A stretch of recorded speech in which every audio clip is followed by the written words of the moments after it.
You ever think you've seen injustice until someone tases your pregnant wife in front of your own home? Yeah, that's where my story starts. An HOA officer, a taser, and a decision that would change not just my family, but the entire state's law.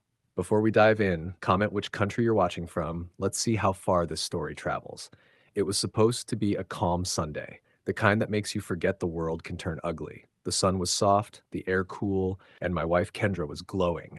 34 weeks pregnant and still insisting on doing her own errands. We'd gone for a short walk that morning, slow and quiet, hand in hand. For once, there was no rush, no deadlines, just us and the sound of our shoes on clean pavement. Willow Ridge Estates looked like a picture on a real estate brochure. Lawns like green carpets, driveways polished, and neighbors who waved but never really looked you in the eye. It was the kind of place that prided itself on order, and at the center of that order stood one man, Rick McDaniel, our self-appointed HOA officer. Rick was the type who took a neighborhood rule book and treated it like a federal constitution. He wore a black vest labeled HOA cop, mirrored sunglasses, and carried a taser on his belt. Not because he needed it, but because it made him feel like someone who mattered. I'd seen him patrol the cul-de-sac like it was enemy territory. The man lived for control. At first, he was just a nuisance. Warning slips in our mailbox, petty fines over nonsense, trash can visible from the street, $50. Unauthorized lawn ornament, $75. He even cited our mailbox once for being too close to decorative shrubbery. Kendra tried to laugh it off. He just wants to feel important, she'd say. But her smile didn't reach her eyes anymore. She started locking the car doors faster, checking her mirrors when she got home. Rick had this habit, standing at the edge of his driveway whenever she came back from the store, pretending to check his phone but always watching. One afternoon, she came inside trembling, holding a slip of paper. Rick had taped it to her windshield. Residents must display vehicle passes while parked in driveways. Her own driveway. That's when I started looking into him. Turned out Rick had a history. Complaints from other residents for intimidation, even one for brandishing that taser during a dispute. The board called him enthusiastic about community safety. I called him what he was, unstable. But Kendra, she believed people could change. Let's just stay polite, she said. He's probably harmless. I wish she'd been right, because the next time she crossed paths with Rick, she wouldn't be holding a grocery bag. She'd be holding her belly. And the man who called himself an HOA officer would forget every boundary between authority and abuse. That was the day everything in our lives split clean in half, before and after. The morning it happened, I was in my study, drafting notes for a hearing on civil liability cases. Irony I wouldn't fully appreciate until later. Kendra had gone to the store just a few blocks away. She said she'd be back in 20 minutes. When I heard the engine of her SUV pull up, I didn't think much of it. Just another ordinary moment. But then I heard another sound. Sharp, metallic, like someone's boots scraping pavement. Voices followed. A man's voice. Loud, demanding. I stepped to the window. There he was, Rick McDaniel, standing at the edge of our driveway, one hand on his belt, the other pointing toward Kendra.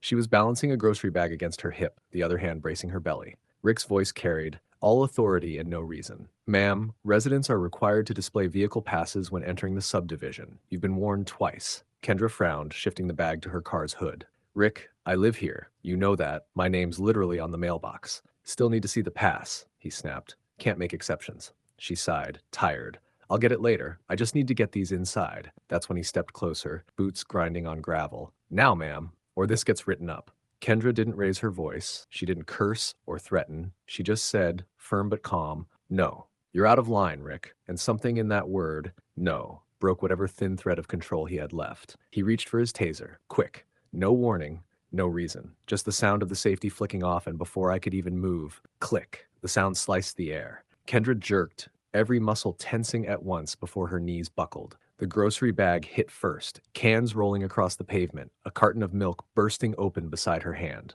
Then she fell. For a second, I couldn't process it, couldn't believe it was real. But Rick didn't stop there. He walked toward her, muttering something about noncompliance, bending down like he meant to take something from her while she was lying there. That's when I saw red. I was already running before my mind caught up, my shoes barely touching the steps. By the time I hit the driveway, he was crouched beside her, hands still on the taser. Step away from her, I shouted. My voice didn't even sound like mine. Rick froze, slowly looked up, and I saw the exact second he realized who I was, Federal Judge Aaron Braden, the man whose courtroom had signed off on his HOA's liability clause 3 years prior. And right then, he knew. This wasn't going to be swept under a rug. Not this time. If you're enjoying this HOA story so far, like and subscribe because the story is only going to get better. Ma'am, you were resisting, he started, but I was already sprinting down the driveway. Resisting? She's pregnant, you idiot. I roared, dropping to my knees beside her. Her body was trembling, her breathing shallow. I could smell the burn from the taser contact. Kendra, can you hear me? Her voice was weak but steady. I'm okay, I think. I dialed 911 immediately. This is Judge Aaron Braden. I barked into the phone. Send an ambulance and law enforcement. An HOA officer just tased my pregnant wife in front of our house. That name changed everything.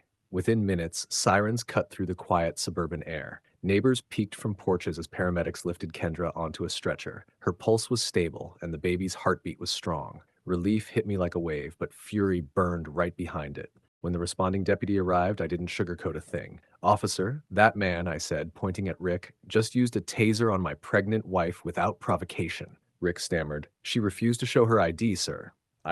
She's not required to show you a thing, the deputy snapped back. You're not law enforcement. You're HOA security, not a cop. They cuffed him right there. Watching that man's face drain of color as the reality hit him, that was the first breath of justice I'd felt all day. That night, I sat beside Kendra hospital bed, her hand limp in mine. When she opened her eyes, she whispered, "He said it was protocol." Protocol? I muttered. He's about to learn what real law looks like. By morning, I'd filed an emergency injunction myself. Tasing a pregnant woman isn't just assault, it's aggravated battery with a deadly weapon. The HOA, by authorizing him, was equally liable under vicarious liability and negligent supervision. The investigation was fast because I made it fast. Rick had no state security license, no use of force training, and his taser wasn't even legally registered.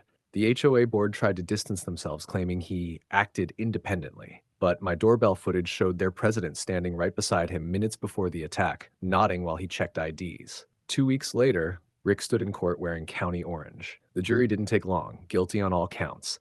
Aggravated battery on a pregnant woman impersonating an officer, unlawful use of a weapon. Sentence, 12 years in state prison, no parole before 8. The HOA didn't escape either. The board resigned under pressure, their charter dissolved, and their insurer canceled their coverage. My $2.7 million civil rights lawsuit forced them to settle. No gag order, no silence clause. The truth would stay public. As Kendra recovered and our baby's heartbeat grew stronger each day, I couldn't help but smile at the irony. They thought they could enforce fake authority in front of a federal judge. And that's how a routine grocery trip turned into a federal reckoning. One HOA officer's abuse of power exposed an entire network built on intimidation and brought it crashing down under the weight of the very laws they ignored. My wife recovered, our child was born healthy, and the gavel came down hard on every last one of them. What do you think, folks? Was that justice served? What would you have done if it was your case? I'd love to know. The end.